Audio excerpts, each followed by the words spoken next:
Hey, good afternoon, everybody. Tom Stewart here with Liz Trotter. This is Smart Business Moves. Hi, y'all. Pop up some comments. You want to take bets on who's first one in? I'm going to say Denise. Okay, I'm looking. Who are I'm you looking. going with? Leslie. Oh, Leslie. Okay. All right. We'll see. Okay. Got Now, somebody. probably going to be Debbie. They're modern cleaning. Okay. Who is it? They have to comment. I'm talking about the first. Yeah, I've got a comment. You won't know otherwise. Yeah, exactly. All right. We'll see. Very good. Bridget. Dang it. All right. Bridget, winner. Winner, Bridget. We should have got that because yesterday she was one of the people that was like, no, you're not going too slow. This is great. Yeah. So anything new with PPP? Did you apply? Did your bank accept applications today, Tom? I think that they were, and I'm sorry to say that I was so busy tied up in other things, I didn't even think about it.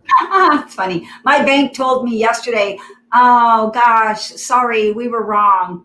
It's going to be another week or two. I'm like, what? Yeah. Dang it. I mean, we need to get on it, but I don't think they're going to be running out of money anytime soon. Yeah. The way you described it the other day, I was like, oh yeah, okay, that's good. That gave me a little bit of relief. But still, I don't want to. I would hate to have that idea. Hey, Denise, you just lost me the win. You're supposed to be the first one on today. Well, there's always tomorrow. There's always tomorrow. That's right. Tomorrow we'll bet again, see who's on. You have the cats with you today? I put them outside. Did you just hear the door scratching? Oh, really? There. I was cat. Like, yeah, no. Not again today. They were making me insane, especially two of them. Lindy won't accept my first loan number on my application, so I'm a bit frustrated. Wonder why. Loan number. Mm-hmm. I'm guessing that means her PPP loan, right. Her first one. Is that what you mean? I'm wondering what the loan number is, though. I mean, Lindia is like an institution, right? Kind of like, Cabbage or one of those guys. But like my PPP, I had a number. Bad attitude.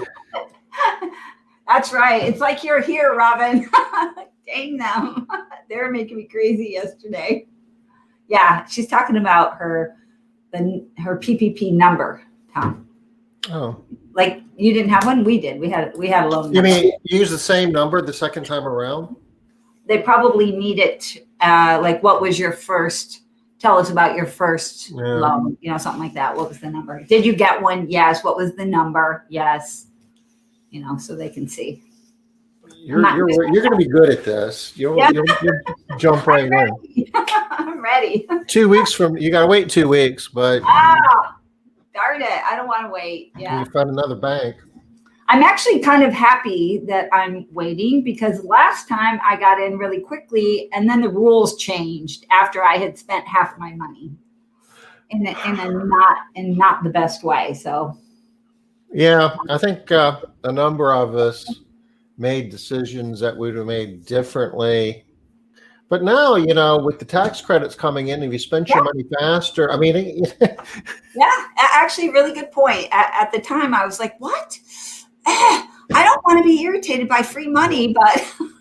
and then there was a time when we thought that we weren't even going to be able to deduct the expenses we paid with that. And that would have been a bad whammy because you weren't even making as much money off of the labor that you were, even more. Pay. All right, let's see. So Linda says the loan number for my second loan is 44. Wow. That was quick. My application came to me today from my banker. Most everything is filled out except for the money part. Nice. No, they're asking for the first loan number and it's saying it's invalid. When I called customer service, they couldn't help. So I'll wait and see if PayPal offers a second round. Yeah. Wonder why they're saying it's invalid. That's weird. Really weird.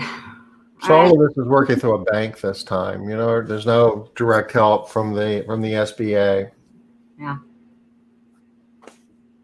Well, keep us informed, ladies. Let us know what's going on and keep us up to date. Let's get to work. All right. Yeah, it's taking us so long to get through this stuff. We're going to start faster. So just as a reminder, we're talking about our profit generating KPIs. We got our green numbers that go up and our red numbers that go down, and you can't lose. If you make a green number go up, you're going to be making more profit. If you make a red number go down, you're going to be making more profit, guaranteed. It's just a matter of what degrees, and some numbers have a more profound impact on profit than others. And by the time we're done, we'll understand all of that. But we started with one of the most important ones, which is our loaded direct payroll to revenue, and we've been talking about ways to make the loaded direct payroll go down or the revenue go up. They both count, and these are all of the ways that that can happen. We've been drilling down in terms of action steps. So when we're looking, in our bank statement or looking at our P&L and the numbers aren't what we want them to be, we don't feel helpless. We don't just say, gee, I really hope this gets better, because we want to. I mean, it's okay to hope, but you got to do more than hope. You got to take action. You got to make it happen. And this is we're giving you the roadmap in terms of how to do that. Yep, yeah, I love that. And we want to reduce our training expense. And we're really drilling on turnover as a way to do that.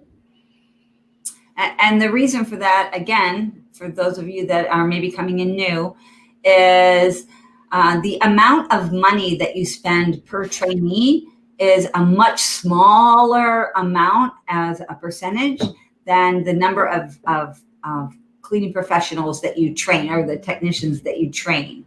So we're focusing in on reducing the number of people that we have to spend money on instead of the amount of money that we have to spend on each person, for the same reason that we're focusing on the LDPR first off, because it's where we can make the biggest impact. So. And if it's all relative, but in a lot of cases, we try to control our training expense by cutting corners and basically not investing enough in training. And if we invest more in training the right people at the end of the year, our overall training expense will be less because we didn't have to train nearly as many people.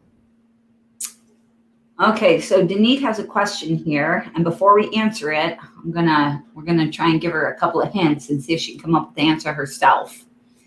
So where do you put training pay and trainer pay? And I think you mean, does it go into direct or does it go into indirect? I think that's what you're saying. Is it going to be a function of cost of goods sold? Is that the question that you're asking, Denise? I think that's the question. I think so too. All right, and so my question to you, going back at you, here's my hinting question. Assuming that that's what you want to know, then that is the question. Okay, so do you remember how we decide if something is direct? You put it in indirect. Okay, good. Why did you put it in indirect? So it sounds like you kind of are getting it, but maybe you just can't remember the reasoning why. So how do we decide? Who can tell me? First person up here that can tell me. How do we decide if it goes into direct? How do we make that determination? I wonder if we can come up with a fun way like we did with efficiency. Something that makes no sense to Tom. I can't even remember it, but it helps somebody. So maybe. Efficiency and windshield. That's how you remember it, Tom. So efficiency has to do with windshield time. Right? So I wonder if we can come up with something that can help us remember. All right, nobody's got an answer here. So Tom, you want to refresh us? How do we remember if it's a direct? Direct is a variable cost. And what that means is if I clean one extra home, will that cost go up by some percentage of the revenue that I generate off that home. That costs go up if I clean one more home.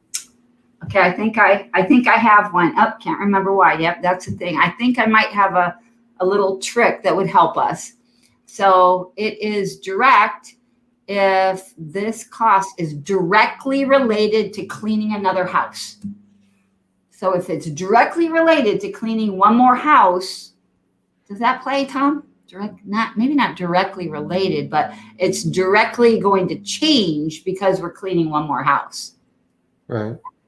I guess that would be the way to say it. And if you look at the costs, and it's almost easier to do if you look at the costs that do not change if you clean an extra house. Your utility. Tom, for you that seems really easy, but for a lot of people that doesn't resonate because like let me give you an example. Training. The reason why this one is a little bit tricky for people is if I don't clean another house, or if I do clean another house, I have to train somebody because I can't take on even one more house if I don't train another person. Yeah. So that's where it gets tricky for people. And it is tricky. And I've been sitting here and letting this whole thought play out, and I'm gonna basically throw a wrench into some of this thinking because get ready, y'all. It's never as cut and dry and as easy as we want it to be. It wouldn't be accounting if that wasn't the case. This is a sample P&L, okay? Yeah. And I think that we've looked at this. I know that we've looked at this before. And if you look here, you've got all your income. Go over here to just bing, bing. At a high level, oh, phooey. If you remember, you've got your income, which is the money your customers pay you. You've got your cost of goods sold, which is the labor, primarily the labor who clean those homes.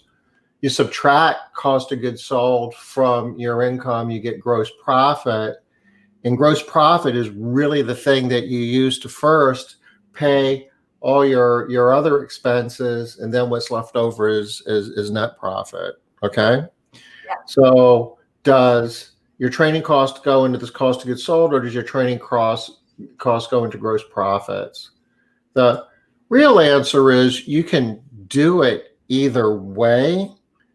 And it's a bit tricky because when you're training, usually you're training somebody for multiple days, and some of the homes that are, some of the training activities that person's participating in over, the couple of weeks, presumably that you're training them, they're, working in homes and to some degree generating revenue.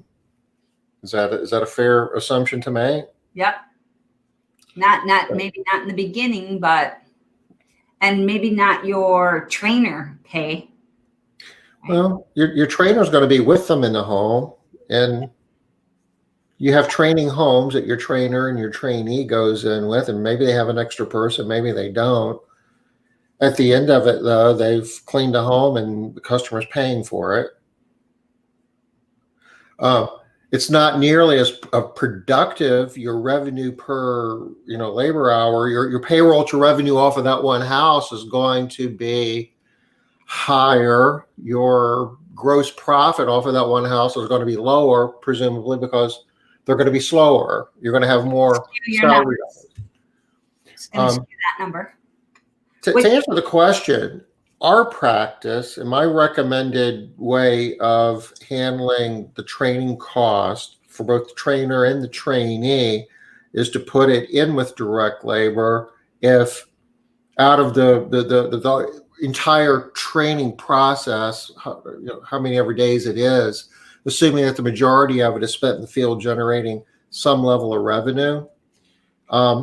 It's easier after the fact too, because the trainee will then already be set up in your accounting system as direct labor. So when they become, a normal regular team member, a real, cleaning professional, then all of that's still there and that's in place. But we do break those costs out separately. it goes into training as opposed to, say, commission. In this example, this company pays, a revenue share, commission, fee split, some people call it. Percentage, lots of different terminologies. And if you see this, 39% in terms of a commission off of a house is not, that's decent. That's not normal, but I mean, that's pretty normal. But you start throwing things in here like some holiday pay or vacation and some overtime pay, and you throw the training, and you see how big the training is relative to those other things. That's bumping it up almost another 2 points. And this isn't bad, but I've seen some companies where if you break it out like this number could be 5%. And that's a lot of money that you're leaving off of the table, because that's 5% off of what appears to be almost $700,000. So that's like $35,000 that could have been profit, but you had to spend it on training. So the point is, if you have to train somebody, make the investment into training them well and try to, hold on to them, train the right person, and then, hold on to them so you're not training a bunch of people. You can afford to spend a lot on a few people to train. It's when you're training a bunch of people, it's where it starts getting really expensive. Yep. All right. So looks like Bridget, hey Juan, looked like Bridget and Denise liked my my way of remembering it. If it's directly related to cleaning a house, then it's direct. And so usually anybody that goes out in the field is going to be direct, right? It's going to go onto the direct line. Some people do separate out the training because they think that it is not variable for whatever reason. But most people put it in direct. I know a couple people that don't, or people that train in their own offices, then they consider it indirect because they're not sending them out in the field, not cleaning houses. So you are going to have to kind of make up your mind. But I think keeping in mind what we had said about if it's directly related to cleaning a house, and if they're being trained, they're directly cleaning houses, I think that's going to be the easiest way. Now, Denise, for you, I'm going to tell you the same thing I'm going to tell Linda. You guys, same thing we say in group all the time is pick away. Like if you're not sure, pick away and be consistent. Because even having the numbers in maybe not the exact correct, whatever somebody tells you is the correct place, as long as you have it collected in a consistent manner, you can still figure out exactly where your money is going, and you can still figure out what your gross profit is, what your net profit is. And ideally, that's what we're looking for. So consistency really does matter. Pick away and do it that way. And we would like it if you did direct. Yeah, but picking a way and being consistent is really the trick to it, because field supervisors is another area that, I'm getting off of the whole training thing here just a little bit, but if you got a supervisor, are they direct or are they indirect? Well, you could argue that, I'm going to pay that supervisor whether if I'm, cleaning an extra home or not. So using that logic, it would go down in the indirect as a fixed cost. And normally it is. Typically your supervisors get the same number of hours each week within bounds of reasonability, regardless of how busy you are. But flip side, oftentimes, or in many cases, a field supervisor spends part of their day, part of their week actually working in homes, helping teams, and contributing towards generating revenue. So you can go either way on that. And I've seen it done both ways, and I don't think it really matters a ton one way or another. Just whatever way you pick, stick with it. And I know you guys are used to hearing us say that. So pick away, be consistent, and keep it clear what you're doing, because you can figure out any of your numbers. Tom is a huge he really beat this into my head over the years, and I love it. I think it's hugely valuable? Data. Get the data. If you're collecting data, the more you have, the more power you have to do stuff. Power is not the right word, but how do you always say it, Tom, about the data? Well, power is not a bad thing. I mean, you've got more insight. You're gonna be able to. It's being able to see. It's being able to see things in your business. You want to get to the point where you can look at numbers. You want to get to the point where you can look at something like a P&L or look at some of the KPI reports that we talk about. And rather than just looking at a bunch of numbers, you can see activities in your business that are contributing to those numbers and making those numbers are what they are. And once you're able to start seeing that, then you know where to go within your business to make those numbers move. There's not a number on any KPI report or any, financial statement or anything else. There might be a couple, but by far the largest number of any number you could be dealing with, you want it to go in one direction or or another. You want it to either become higher or you want it to become lower. If it's income, you want it to be higher. That's a green number. If it's an expense, you'd like to see that go lower. That's a red number. And on your P&L is broken up that way.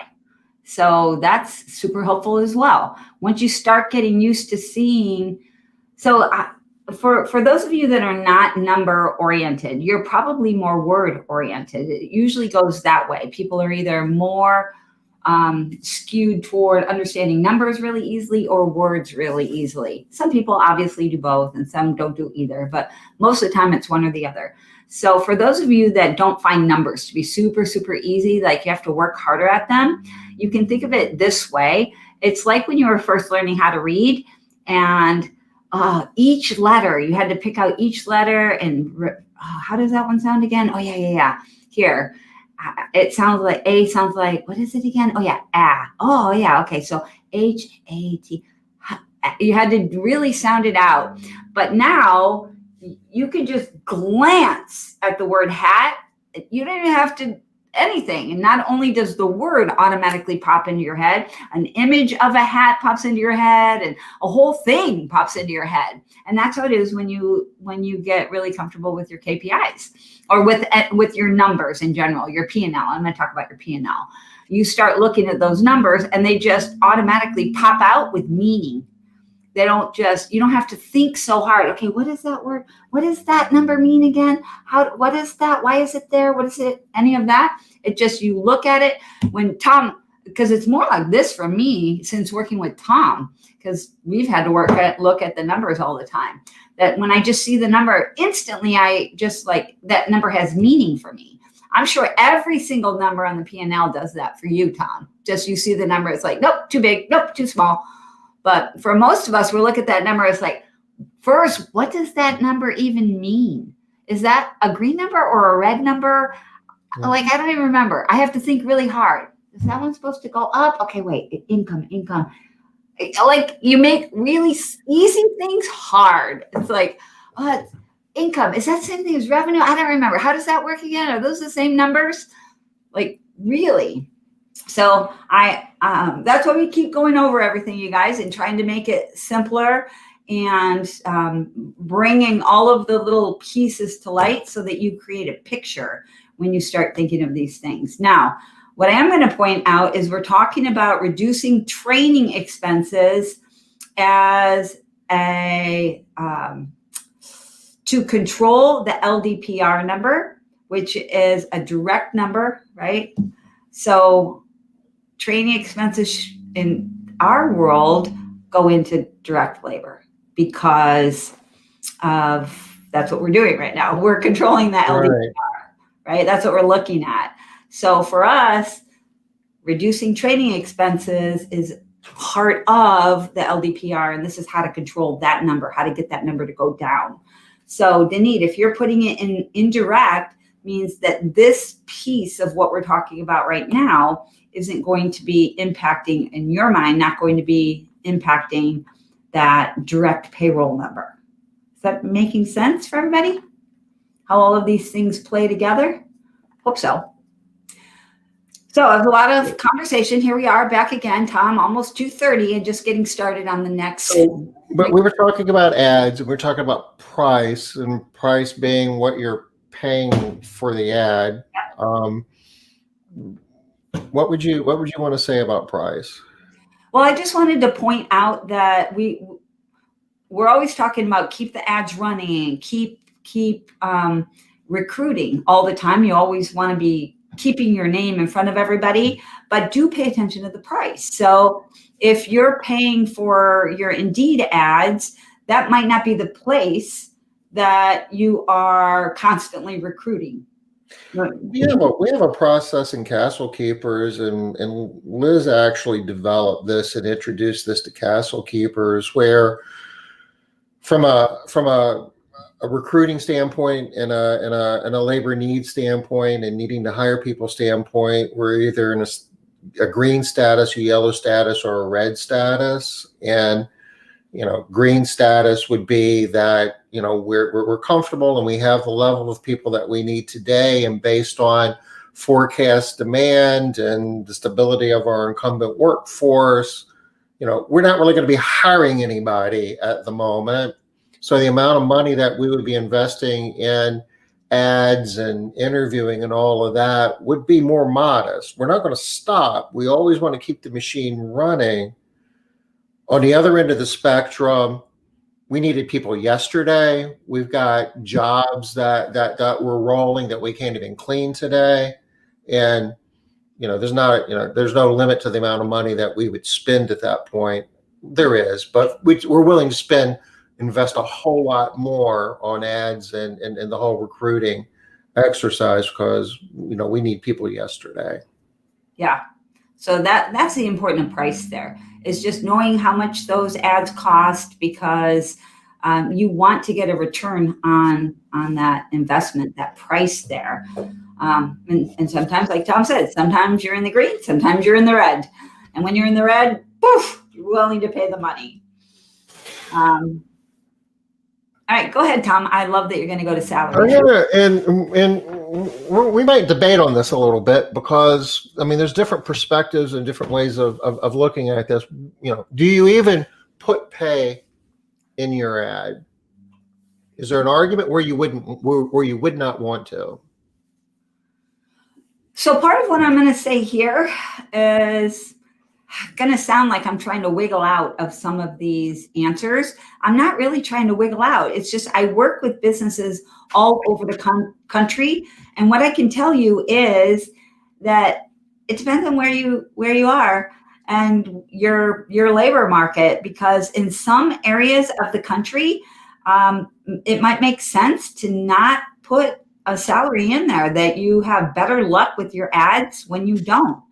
What I can tell you is where I am over here on the West Coast, we have to put money in our ads. When we have tried to put out ads with no money, no salary at all, we don't get a response. We get no response, none. So we have to put something in there. But we have changed how we put the salary in there too, many times. We haven't found something that works like consistently. When something's not working, we start changing it up. We start maybe putting it in. This is what we're doing now that seems to be working. We put the pay per hour in one part, and then we put, when we put the pay per hour lower down. So up at the top, we put the pay per week. And then lower down in the ad, we say the pay per hour.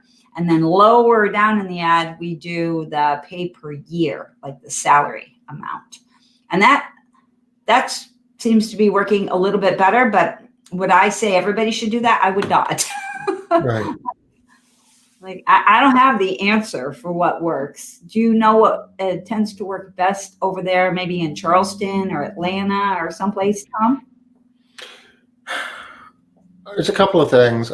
We break it. We typically have the best luck when we break it out on a per hour basis. There's several things to say about that. We do what we often call as commission pay. never put the word commission in your ad, because most people read that and they read that as like a sales job. Like I'm not going to make any money unless I sell something, and you lose a lot of people right out of the beginning. So don't say commission. Say something like performance, incentive program, something like performance, additional performance pay, but hourly it goes from some dollar amount and up. Like the range or starting hourly or something. Yes. And with the starting wages, the training wage is something that we've played around with quite a bit as well. And the whole. Sorry, I got a medical alert. My mother-in-law, Tom. Go ahead. Hey, Mom. And if you're of a mindset where you are trying to, keep your loaded payroll to revenue as low as you can, you're going to be, you don't want to pay anybody any more than you really have to in order to hire the quality of person you want. So one of the things you're going to be tempted to do is lowball it on training pay. And you can actually, at least our experience, have a starting training pay that is too low, that you might be able to find candidates, but they aren't really awesome candidates, and they might not stay very long. They might not work out, and you might not have the quantity of candidates you need in order to find the quality hires that you're looking for. We've actually been able to lower our payroll to revenue in some cases by paying higher salaries, because the higher salaries gave us the ability to attract a different candidate that more closely reflected the things that we were looking for here in terms of who to recruit. And the additional, wages over the course of the week that you were paying that individual offset, that was less than the additional training pay that you were going through and recruiting pay and everything else, dealing with turnover and lack of performance because you couldn't staff the level of people that you needed. Awesome. Anybody have any different realities in their area? Anything that does work, doesn't work? Or is it different when you pay by the hour? I know over here on the West Coast, we have run into some problems because minimum wage expectation is that $15 an hour is like a bad wage. So if you're only paying maybe $15.50 or something like that, a little bit above minimum wage to get them started or to train, the impression right out of the gate before they even know anything is bad wage. That's the first thought. Keep in mind that what we really are doing is lowering this loaded direct payroll to revenue. So there's situations that the loaded direct payroll is going to go up. It's safe to say that salaries are going to go up. Yeah. Are we, 4 years from now, is there going to be a minimum wage across, a federal minimum wage greater than $7.25? I think the odds are pretty doggone good. Yes, probably. That's probably going to be starting here as soon as the COVID vaccine gets out a little more, more widely distributed. So if that number goes up, you can still get your loaded payroll to revenue down. How? Make these green numbers go up, right? Yep. So I guess what I'm trying to say in a roundabout way is sometimes you can fix your recruiting problem, and part of it is actually in your ads where you're saying that you are paying, a competitive wage. You're paying maybe more than some of your competitors, and you're going to make it up. This is where knowing your numbers helps, because the other part of this is there's a concept called a reversible decision. This isn't like you're signing a 20-year contract where you're going to raise your rate and your wage, what you're paying, and you're stuck with it forever. You're going to have a hard time taking it away. You're not really going to want to take it away from the person you give it to. But if it's not working for you, if the numbers bear out that economically you really aren't, it's not helping you be more profitable. It's not helping you reduce your turnover. It's not, at the end of the day, lowering your direct payroll to revenue number, then you can always go back to pay less to the next person you hire, right? Right. So you need to experiment. If you're not getting the results that you're looking for, and I've seen companies do this, I've gotten stuck in this hole, and I've done it for too long. Months go by, and it's like, we just can't hire enough people. Well, I'm doing the same doggone thing as I was 6 months ago. And you can change your ads, and you can, do all kinds of fancy stuff and figure out new places to run ads. But at the end of the day, sometimes you're left with some tougher choices. Maybe I really need to rebuild my training program and be much more robust with it, and how I onboard, and how do I make this a more awesome job for more people to do it? And part of that, sometimes just flat out, we have to pay more. And if you haven't raised your pay in a while, that's a good place to look. That's what I would say also. Also, when there's a pandemic going on and money is funky all over the place, you might have to raise your rates too. Not just a pandemic, but when there's big upheaval in your market around pay, chances are good you're going to have to pay more in some way, shape, or form. So what do we got here? Provide an hourly rate range to show growth at the company. I like that, Robin. I like to show that there are growth opportunities at the company, ways to make more money. I do like that. It doesn't matter to everybody, but it does matter to a lot of people. So I like that a lot. Kelly, to some degree, I would say that it matters to most. And would you say that most people, even though it might not be top of mind, at some level, would aspire to growth? They want to know that, there's, recognition and rewards for good performance, and they have an opportunity to move up in the organization. The reason why I would say it's not as important in our job is a lot of people come to our job with the idea that they're not going to be here for long. So they're not of the mindset that I'm going to make this a career, so I need there to be a lot of opportunities for growth in this field, because this is a transition field for me. A lot of people come here in that way until I get a better job. And ideally, you're going to get them in there and they're going to be like, oh my gosh, this is such a better job than I thought it was. And they're going to want to stay. But when they're looking at the ad, a lot of the people that look at our ads are not thinking, I'm looking for a career where I can have great opportunity for growth. That's all I was saying there. Not that I don't like it, because I do. But it wouldn't be something I want to hang my hat on. Linda's suggesting the words percent pay with an earning range of 15 to 18. How's that work, Linda? Does it work out well? Or is it something that you've changed recently, come up with? Tell us a little bit more about that. I'd like to hear more about it.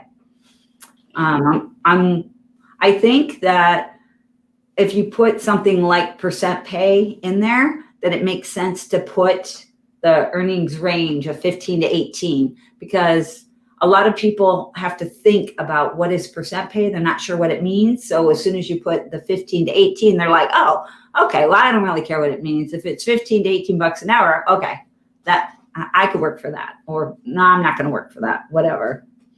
So I like the combination of percent pay and the average pay per hour. I like that a lot. So how does it work? Curious. Starting off with the starting, like your starting wage, often we found that to be useful if you can make that an attractive number. And we've done a lot of different things with trying to present commission pay. And anytime you start talking about percentages, there's segment of the candidate field that kind of gets lost on that. It's like, they're just dollars per hour makes more sense to them. So we might say something like, and after training, there you have an opportunity to earn incentive bonuses where your hourly, pay can be from bing to bing.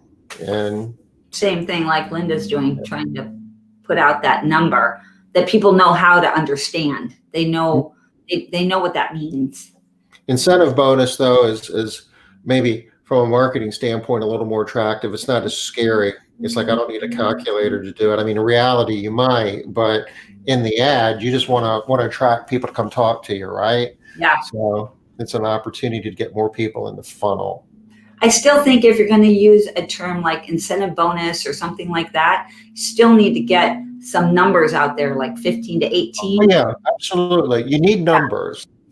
Because people they're like, so what is that? Now just move on to something I know. Commission typically has proven to work against us. Yeah. And anytime you start getting into the arithmetic part of this, percentages, and mentioning the word percentage scares some people. Yeah. Where bonus is like, everybody likes a bonus, right? You close your eyes and you see a box with a ribbon on it. It's a yeah, when you hear bonus, you think additional, extra, more. You don't think instead of, which is what happens with commission. When people hear commission, they're like, I'm going to get this instead of regular pay. No, I don't think so. There's some basic, just, best practices when you're, building an ad. And I'm going to drop a link to a couple of articles here, but you can just Google this,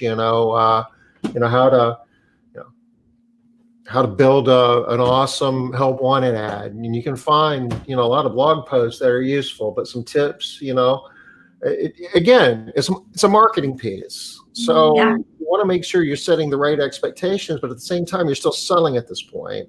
You're not hiring anybody. You just want to have the opportunity to talk to them to see if you do want to hire them. Yeah. And to attract the people to your company that are the kind of people that you want to hire, so that you're not weeding through 5,000 applications of people that you would never hire in a million years. So I love this, Tom. This is great. It tells you all the basics to put in your ad. Use a killer job title. Ooh, that's great. That's nice. Add an emotive introduction. So that's something that Leslie showed us yesterday, right? She gave us an example of that. How to make people feel something. That's all that means. An emotive introduction just means make them feel like it's a job for them. It's like selling, right? Yeah. At the end of the day, that's an emotional decision when people buy. Yep, absolutely. Same thing, Leslie showed us an example yesterday. Tell your company story. Tell something about your company. And here we go. Really sell the position. So like on here, it says, rather than the typical laundry list of bullet points, only include requirements that are essential to this job. So one of the things I do that has worked really well is I have that typical laundry list of bullet points, but they're all amazing, great things about the company. So that just sort of makes the people go, what? So what's going on here? They're expecting it to say things like, you must have this, you must do this, you must, you can't work here if you don't have these great attributes. And instead it says, hey, all the hours you want, as much time off as you want, weekly bonuses, it says all the great stuff about the company that people are like, oh, wow, this is different. Okay. And it makes them pay attention again. So selling the position, saying what's great about the position. Push your location. That's interesting, Tom. Well, this is in the context if somebody's having to relocate. Can't live in your region, but that probably doesn't. Although it might, depending on where your office is located. Kind of a pro tip here. We've set up offices in various parts of the country, and we've done it. and even in the same markets, we've moved around from time to time. And one of the things that I always look for, there's a list of criteria for our business model. We need lots of parking. We need a shop area. We typically, want to be able to do laundry, stuff like that. But geographic location, first thing that we look for is where are the temporary labor offices located, because they're really good at figuring out where the labor is. And if you put your office there, that could be a selling point because it's more convenient. Somebody doesn't want to have to drive for a long period of time just to get to the office so they can go clean a bunch of homes. If you got a model where, people are showing up to the office every day, if you can locate your office where the labor is, that's a competitive advantage, and you want to sell that. Yeah, absolutely. You want to have your location be where your employees are, not where your clients are. You can drive to your client. If there's a difference there. And then also, I think another way that this might work, this push your location thing, is if they don't have to come to an office, right? That might be really nice for people too. Work directly out of your home or something like that. If that's the case, that could be attractive. More and more, that's becoming you start seeing more and more of that. And I think you're going to be seeing more and more of that in the future. Yeah, that's what I'm thinking too. Well, mostly because you've hammered it into my head. I'm like, oh yeah, I see he's right about that. And we're seeing it play out exactly like you said. Okay, let's see. Spell out the application process. When they get hired, candidates will be left in there. What happens next? Yeah, okay, I see that too. Got to be careful where you put this in the ad. Don't make it too scary. Don't make it too hard for people, especially if you have a lot of steps. I know that some people really like to have an application process that jumps people through a lot of hoops. So if you have that type of an application process, you might not want to spell out all the hoops early on in the ad because it could scare people off, especially if you're in a position where you need to hire more quickly or more people or more frequently, any of those types of things. If you need a larger pool, I would say be careful about that. If you think of it as a sales funnel, and if there's a lot of steps in the sales funnel, you probably wouldn't want to spell all of it out.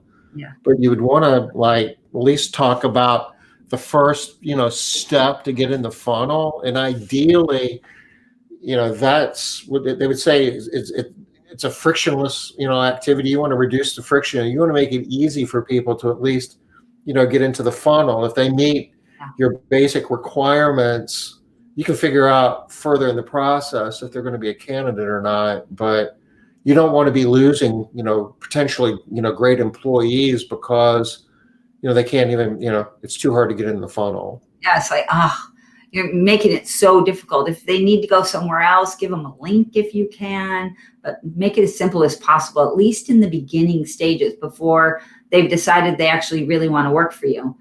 A lot of times in the beginning, they still don't know if they want to work for you. They still don't have any idea if this is a good fit for them at all. So you don't want to make it too hard. You also don't want to make it so easy that every person goes through your whole entire system and then just never shows up for that first day. So I was talking with somebody recently that has that situation. They make it so easy that everybody says, yes, okay, yes, I'll be there. And then they're expecting 10 people to show up and nobody shows. So you don't want to have that happen either. What you got here? What you got highlighted here, Tom? Improve your email response. I mean, you're still selling. This whole process is a sales process. And, even if, just like what you said, Liz, just because somebody submits an application, that doesn't mean they've bought yet. They're not a long-term successful employee yet. They're just in the funnel. So your response to them, a lot of times, they didn't. How many times you hear, I just can't get people to come in for an interview. They'll application. I'll talk to them on the phone, and they fall out of the funnel. They don't go to the next step. Whatever that next step might be. Well, maybe we just didn't, give them a compelling enough reason to stick in, the funnel. And if we're kind of lackadaisical and kind of treating it like, you're working here as an entitlement and you should feel fortunate that we're talking to you, then, you need to flip that around. And even, or your follow-up communications, do you even have follow-up communications? And what are they? And are you emphasizing your culture and your core values and why this is an awesome place to work, and we're excited that we're going down this process so we can decide if you're going to be an awesome team member of our company. Also, I got another pro tip for you here. Have your last communication to them that's part of your process be a requirement from them. So even hopefully something simple, but have it be a requirement that is something like, so if you're interested, I'd love to be able to offer you the job, love to be able to see you tomorrow, have tomorrow be your first day, but make them do something like, if you're interested, please let me know if you can be to work by 7:30 in the morning. Text me at this number, or respond to this email by 5 p.m. Or tell me what great quality you have that makes you perfect for this job. Make them do the last thing. Because if they don't do the last thing, they're not showing up for work tomorrow. So a lot of times they're doing the last thing. Okay, great. See you tomorrow. Here's all the information. Here's what we're going to have ready for you, blah, blah, blah. Nobody shows up. Oh, what a waste of time. Is it, like Tricia Lake will have them actually write a paper explaining why they want to work there. Yeah. Why they think that they should be hired. Why they're going to be a great employee. So, or I think she says why they like her company, maybe, right? Is she the one that says, tell me what you like about our company and what you want? It's like a school assignment. Yeah. And if they don't write it, they don't come in. But you could just do something really simple where you have them do the last thing. If they don't do it, they're not showing tomorrow. So you don't waste your time, energy, expectation on them. Here's another article that I just dropped the link in that's got some good tips in terms of, headlines are important, some basic information about the job right up the top. So, it's easy for people to see if it's something that could be a fit, requirements. Something I haven't seen in this, but we've done that can separate your ad is to use graphics. You've got a picture of some of your cleaning professionals, or just action photos of smiling people having a party, rocking it out. Graphics and pictures can go a long ways towards making your ads work for you. Absolutely. Pictures of actual people in uniform that are representative of the people who really work for you.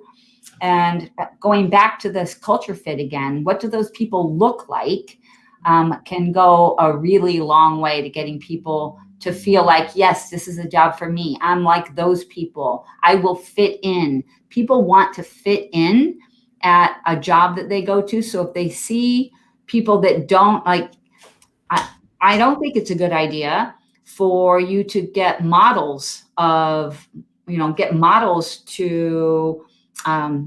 show what the type of people are that look for your company, because if they don't look like the people that are actually going to be working at your company, they're not attracted to that job. They don't feel like they belong there. It doesn't look like people like me. You're looking for somebody different than me. And like Liz said, the other day,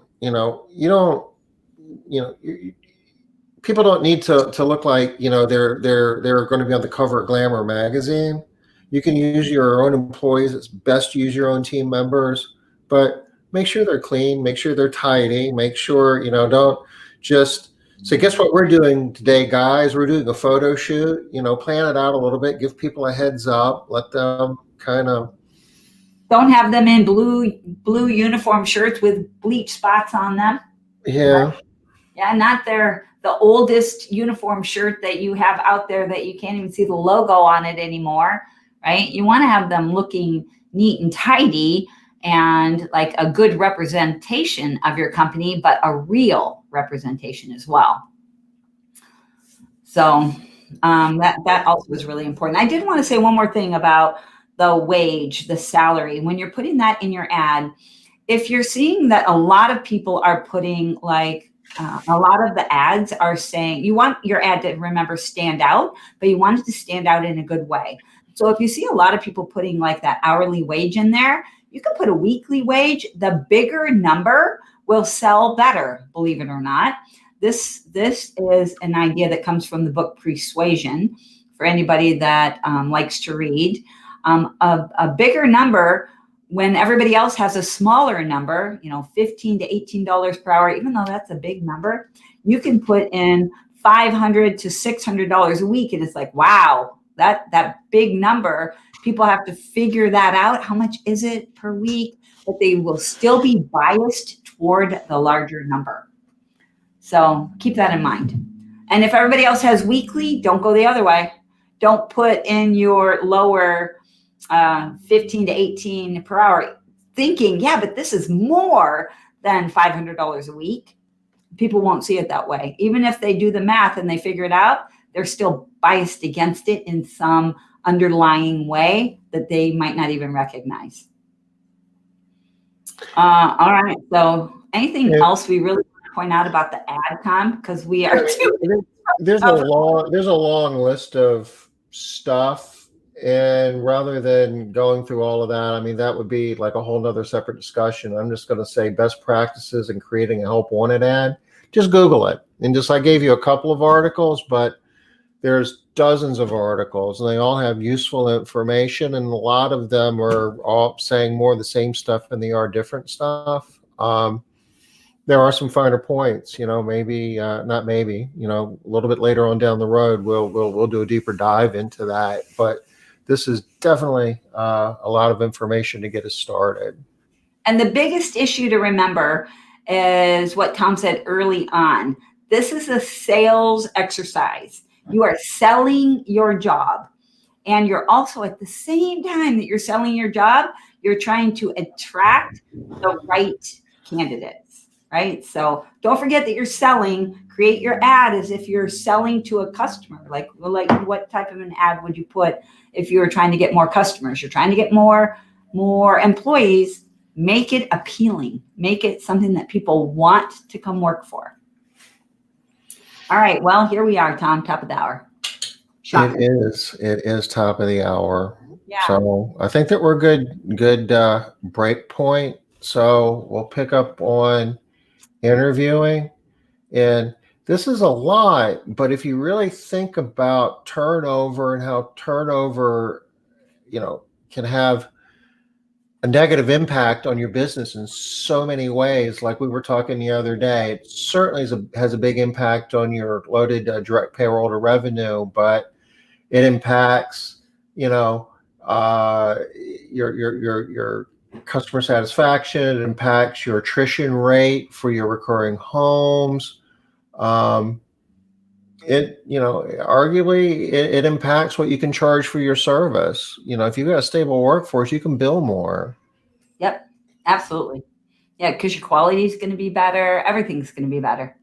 It's hard to do rate increases when your customers are angry because they feel they aren't getting good service. Yeah, really hard. Okay, Denise's going to be number one tomorrow, so I know who I'm guessing.